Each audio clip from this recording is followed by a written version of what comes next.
August বাংলাদেশের শেখ হাসিনার পতন, তারপরে নির্বাচন এই হবে করতে করতে 2026 সালের 12ই ফেব্রুয়ারি বাংলাদেশ পেয়েছে নির্বাচিত সরকার, পেয়েছেন প্রধানমন্ত্রী তারেক রহমানকে। কিন্তু রাষ্ট্রপতি কে হবে? আপনারা জানেন, রাষ্ট্রপতি সেই আওয়ামী লীগের সময় তৈরি করা, তিনিই এতদিন পর্যন্ত রাষ্ট্রপতির পদ অলংকৃত করছেন। তাহলে আজকে রাষ্ট্রপতি নতুন করে নির্বাচিত হবে, নাকি আওয়ামী লীগের সেই বিশ্বস্ত নেতাই আগামী দিনের রাষ্ট্রপতি হতে চলেছে? এটাই এখন নেট দুনিয়ায় তোলপাড়। গোটা পৃথিবী আজকে এই বিষয়টা নিয়েই সবচাইতে বেশি সমালোচনা করছে। তাহলে জামাত, এনসিপি বা গণ অভ্যুত্থান, জুলাই বিপ্লব ইত্যাদি ইত্যাদি যে সমস্ত কথাগুলো বলা হচ্ছিল, এগুলোর আড়ালে আবডালে থেকে ভারত সেই চিরচরিত বিএনপিকে নিয়ে এসেছে বাংলাদেশে, এবং নির্বাচনের পিছনে থেকে আওয়ামী লীগ পূর্ণ সহযোগিতা করে তারেক রহমানকে প্রধানমন্ত্রী বানিয়েছে। এটাই এখন কোটি টাকার প্রশ্ন। এখন দিনের আলোর মতো পরিষ্কার হয়ে গেছে, যখন একের পর এক জুলাই বিপ্লবে বিভিন্ন সেক্টর থেকে, স্কুল মাস্টার থেকে পুলিশ প্রশাসন, এমনকি রাষ্ট্রের বিভিন্ন পদমর্যাদার স্পিকার পর্যন্ত পদত্যাগ করতে বাধ্য হয়েছিল এই জুলাই বিপ্লবের কারণে।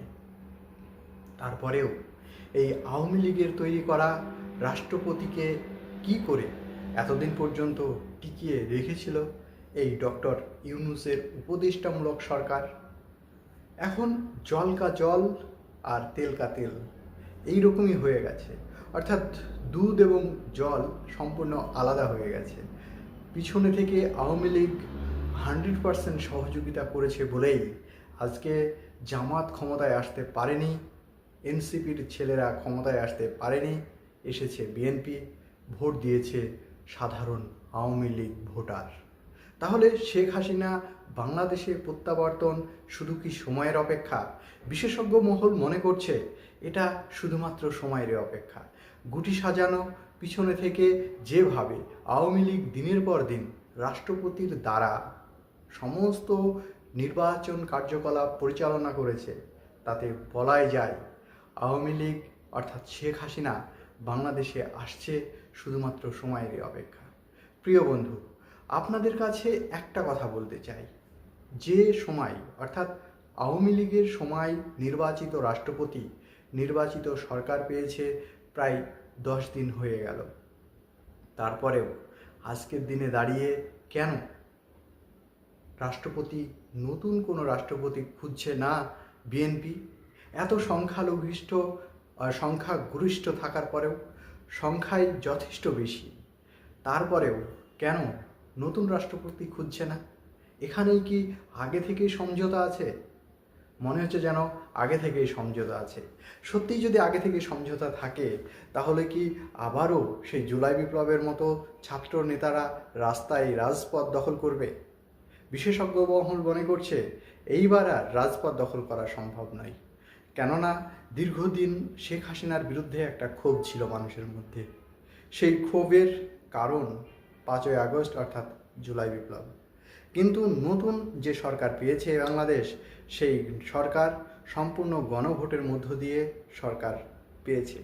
তাই স্বাভাবিকভাবেই এনসিপি তথা জামাতের ছেলেরা তারা যে আজ রাজপথ দখল করার সাহস নিতে পারবে না, সেটা বোঝাই যাচ্ছে।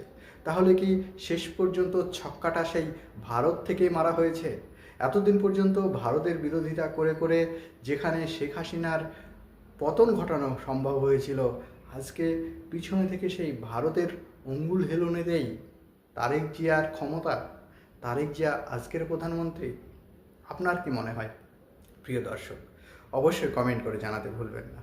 তবে আমরা যেটা সবচাইতে বিশেষ লক্ষণীয় বিষয়, এতদিন পর্যন্ত রাষ্ট্রপতি কোনো একটি কথাও বলেনি।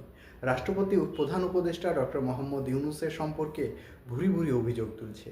বলছে রাষ্ট্রের নিয়ম অনুযায়ী বিদেশ সফর সেরে দেশে আসার পরে রাষ্ট্রপতিকে জানানো এটা ম্যান্ডেটারি। এতদিন পর্যন্ত প্রায় 1.5 বছরের বেশি ক্ষমতা থাকার পরেও একদিনও রাষ্ট্রপতির সঙ্গে ডক্টর ইউনূস বিদেশ সফর সেরে দেখা করেনি। অন্যদিকে এনসিপি তথা জামাতের বিভিন্ন সদস্য বারবার বলেছেন রাষ্ট্রপতিকে অপমান করেছেন, এমনকি তাকে চাপ দেওয়া হয়েছে। শেষ পর্যন্ত ঘটনাক্রমে এমন একটা পরিস্থিতি, আপনারা জানেন 3 বাহিনীর প্রধান এই রাষ্ট্রপতিকেই শেষ পর্যন্ত দায়িত্ব দিয়ে থাকে।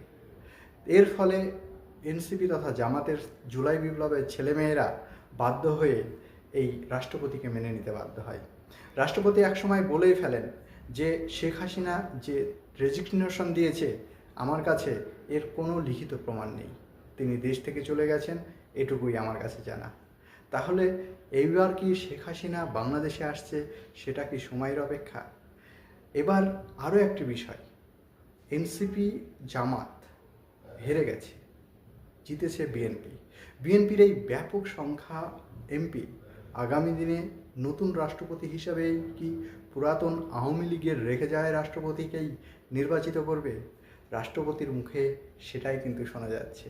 প্রিয় দর্শক, আপনার কি মনে হয় আগামী দিনে নতুন রাষ্ট্রপতি কি আওয়ামী লীগের রেখে যাওয়া রাষ্ট্রপতি নির্বাচিত হতে চলেছে? বিভিন্ন মহলে বিভিন্ন নাম ভেসে বেড়ালেও আজকের দিনে যেভাবে রাষ্ট্রপতি মুখ খুলেছেন তাতে খুব ভালো করে বোঝা যাচ্ছে। একদিকে আপনারা যখন দেখছেন বারবার ভারতের সঙ্গে বিদ্বেষমূলক কথাবার্তা, নতুন করে ছেলেদের মধ্যে, বাংলাদেশের মানুষের মধ্যে এই যে টি-20 বিশ্বকাপ খেলা চলছে এই নিয়েও প্রশ্ন উঠেছে।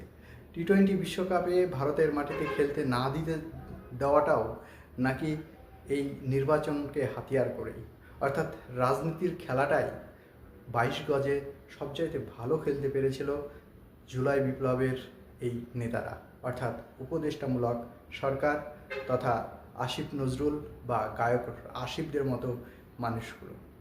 বলা বাহুল্য আজকের দিনে দাঁড়িয়ে গোটা বাংলাদেশের মানুষ আকস্মিক হঠাৎ করে চোখ খুলে দেখছে যে এতদিন পর্যন্ত শেখ হাসিনা চলে গেছে ঠিক কথা, কিন্তু শেখ হাসিনার সবচাইতে মূল্যবান সম্পদ রাষ্ট্রপতিকে রেখে গেছেন, আর রাষ্ট্রপতি বকলমে গোটা রাষ্ট্রটাকে পরিচালনা করেছে উপদেষ্টার প্রধান ডক্টর ইউনূস ঠুটো জগন্নাথ মাত্র। সত্যি যদি তাই হয় তাহলে জামাত আগামী দিনে কোন রাস্তায় হাঁটবে? বিএনপি যেভাবে নতুন রাষ্ট্রপতি খুঁজতে গিয়ে পুরাতন রাষ্ট্রপতিকেই যদি ক্ষমতায় বসায়, জামাত যেহেতু হেরে গেছে তাদের কোনো কিছু করার নেই, আর আওয়ামী লীগের শেখ হাসিনা দেশে প্রত্যাবর্তন শুধুমাত্র সময়ের অপেক্ষা। অসংখ্য ধন্যবাদ শেষ পর্যন্ত থাকার জন্য। আপনার কি মনে হয় ইন্ডিয়া পিছনে থেকে, অর্থাৎ শেখ হাসিনাই কি ভারত থেকে বাংলাদেশ পরিচালনা করেছে, যার ফলে আওয়ামী লীগের রেখে যাওয়া রাষ্ট্রপ্রধান অর্থাৎ রাষ্ট্রপতি তিনি এতদিন পর্যন্ত রাষ্ট্র পরিচালনা করেছেন? এবং বিএনপির সঙ্গে কি আওয়ামী লীগের এই ডিল মনে মনে সংগঠিতই হয়েছিল, নাকি ভারতের কোনো বিশেষ মাটিতে বসেই এই ব্লুপ্রিন্ট সাজিয়েই বাংলাদেশের মাটিতে প্রবেশ করেছিলেন তারেক রহমান? আপনার কি মনে হয়? আমাদের যতটুকু মনে হচ্ছে, বিশেষভাবে বিভিন্ন সোশ্যাল সাইটগুলো থেকে আমরা যতটুকু জানতে পারছি, তাতে মনে হচ্ছে যেন আওয়ামী লীগ পক্ষান্তরে, অর্থাৎ রাষ্ট্রপতি পক্ষান্তরে বারবার বিভিন্ন মাধ্যমে যোগাযোগ রেখেইছিলেন শেখ হাসিনার সঙ্গে, এবং রেখে যাওয়া আওয়ামী লীগ অজস্র সমর্থক যারা এখনও পর্যন্ত বাংলাদেশের মাটিতে আছেন, তারা ভোট দিয়ে নির্বাচিত করেছেন বিএনপিকে। শুধুমাত্র সময়েরই অপেক্ষা কবে আসছেন শেখ হাসিনা। এটাই কি হতে চলেছে আগামী দিনে? তাহলে এতদিন এত জল ঘোলা সমস্ত মাঠে মারা যাবে? আমাদের বিশেষজ্ঞ মহল মনে করছে, বিশেষ করে এই মুহূর্তে বাংলাদেশের রাজনৈতিক পটভূমিতে যেভাবে জুলাই বিপ্লব ব্রাত্য হতে চলেছে, সেটা শুধুমাত্র সময়ের অপেক্ষা। এতদিন পর্যন্ত এত মানুষের রক্ত, এত মানুষের যে পঙ্গু হয়ে যাওয়া, জুলাই বিপ্লবে হাজার হাজার মানুষের রাস্তায় নেমে আসা এবং তাদের রক্ত ঝরানো যে জুলাই বিপ্লব, সেটা কি শেষ পর্যন্ত মিথ্যা প্রোপাগান্ডা? কাদের দ্বারা পরিচালিত হয়েছিল এই জুলাই বিপ্লব? সমস্ত কিছুই সামনে আসবে, শুধুমাত্র সময়ের অপেক্ষা। সকলেই ভালো থাকবেন, সুস্থ থাকবেন, তবে আপনার মূল্যবান কমেন্ট করতে ভুলবেন না। আপনার কি মনে হয়, সত্যিই কি শেখ হাসিনা ভারতের মাটিতে থেকে রাষ্ট্রপতিকে পরিচালনা করে বিএনপিকে ক্ষমতায় নিয়ে এসে শেখ হাসিনার বাংলাদেশে ফিরে আসার রাস্তা প্রশস্ত করেছে? অবশ্যই আপনার মূল্যবান কমেন্ট করে আমাকে জানাতে ভুলবেন না। আমার ভিডিও যদি ভালো লাগে একটি সাবস্ক্রাইব করে পাশে থাকবেন, লাইক কমেন্ট শেয়ার করে সকলের মাঝে ছড়িয়ে দিতে ভুলবেন না। ধন্যবাদ।